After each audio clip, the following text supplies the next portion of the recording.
India Pakistan మధ్య దాదాపు యుద్ధం స్టార్ట్ అయిపోయింది. అటు నుంచి ఇటు, ఇటు నుంచి అటు missile attacks and drone attacks and అలాగే సైనికుల మధ్య కాల్పులు విపరీతంగా జరుగుతున్నాయి.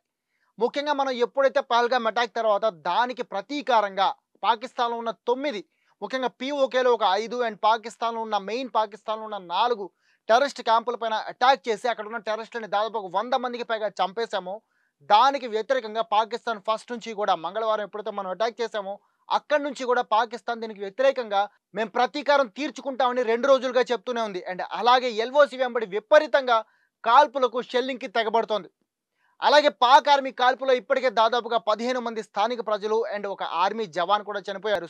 40 మందికి పైగా గాయాల పాలయ్యారు. సివియర్‌గా గాయాల పాలై ప్రస్తుతం హాస్పిటల్‌లో చికిత్స పొందుతున్నారు. అండ్ అదంతా ఒక ఎత్తైతే ఇప్పుడు రీసెంట్‌గా పాకిస్తాన్ దాదాపుగా భారత్‌లోని 15 నగరాలపై, అది కూడా భారత్ చేసినట్టు ఏదో టెర్రరిస్ట్ క్యాంపుల పైన కాదు. ఎందుకంటే భారత్‌లో టెర్రరిస్ట్ క్యాంపులు ఇలాంటి క్యాంపులు ఏమీ ఉండవు. అది కేవలం పాకిస్తాన్‌కి మాత్రమే సంప్రదాయబద్ధమైన పద్ధతి అన్నమాట టెర్రరిస్టులను పెంచి పోషించడం.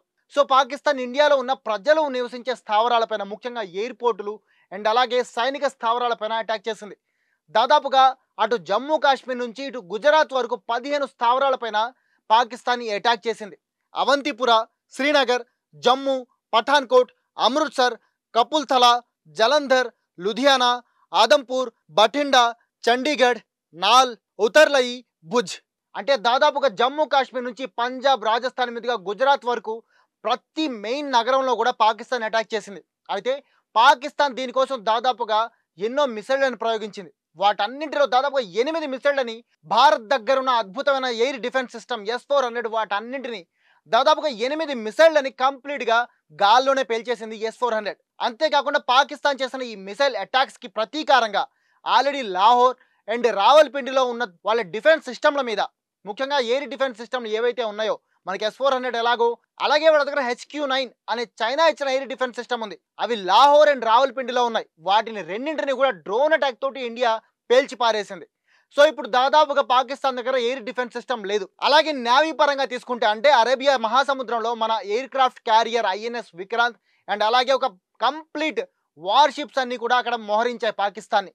సో సముద్రంలో ఆల్రెడీ మనదే పైచేయి. అందుకే ఇప్పుడు ఇండియన్ నేవీని ఎదుర్కోవడానికి ఆల్రెడీ పాకిస్తాన్ అమెరికా నుంచి దాదాపుగా 10-20 F-16 విమానాలు కావాలని అడిగింది. వెంటనే ఇప్పటికిప్పుడు మాకివ్వండి. ఇండియాని మేము ఎదుర్కోవడానికి మాకు అవి చాలా అవసరం అని అమెరికాని కోరింది. అయితే అమెరికా ఇస్తుందా లేదా అనేది చూడాలి. ఇక పాకిస్తాన్ ఇండియన్ నేవీ ముందు కంప్లీట్‌గా సరెండర్ అవ్వాల్సిందే. ఎందుకంటే పాకిస్తాన్ దగ్గర ఏమాత్రం కూడా నేవీకి సంబంధించిన వార్‌షిప్స్ కానీ అండ్ మన దగ్గర ఉన్నట్టు ఎయిర్ క్రాఫ్ట్ క్యారియర్స్ కానీ లేవు. అలాగే వాళ్ళ సబ్‌మెరైన్స్ కూడా చాలా ఓల్డ్‌వి. దానికి తోడు ముఖ్యంగా ఇండియా దగ్గర బ్లూ వాటర్ లైసెన్స్ ఉంది. అంటే ఇంటర్నేషనల్ వాటర్స్‌లో కూడా వెళ్ళి అక్కడున్న వార్‌షిప్స్‌ని ఏదైతే శత్రు దేశం ఉందో ఆ వార్‌షిప్స్‌ని కొట్టే ఛాన్స్ మనకుంటుంది. కానీ పాకిస్తాన్ దగ్గర ఆ లైసెన్స్ లేదు. పాకిస్తాన్ దగ్గర కేవలం గ్రీన్ వాటర్ లైసెన్స్ మాత్రమే ఉంది. అంటే తన వాటర్స్ అండ్ అలాగే ఇంటర్నేషనల్ వాటర్స్ వరకు వచ్చే ఛాన్స్ ఉంటుంది. అంతేకాని ఇండియన్ వాటర్స్‌లోకి ఎంటర్ అయ్యే ఛాన్స్ పాకిస్తాన్‌కి లేదు. అందుకే నేవీలో మనల్ని కొట్టే ఛాన్స్ పాకిస్తాన్ దగ్గర అసలు లేనే లేదు.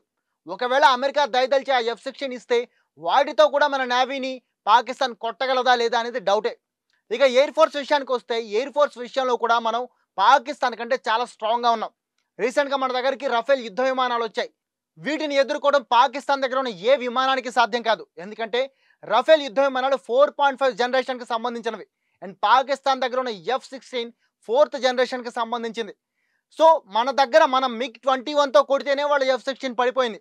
సో ఇప్పుడు ఒకవేళ వాళ్ళు F-16తో మన మీద దాడి చేసినా మన దగ్గర ఉన్న రఫేల్ తోటి ఏం మాత్రం చింత లేకుండా రిలాక్స్‌గా వాళ్ళ F-16 అన్నిటిని కూల్చేయొచ్చు.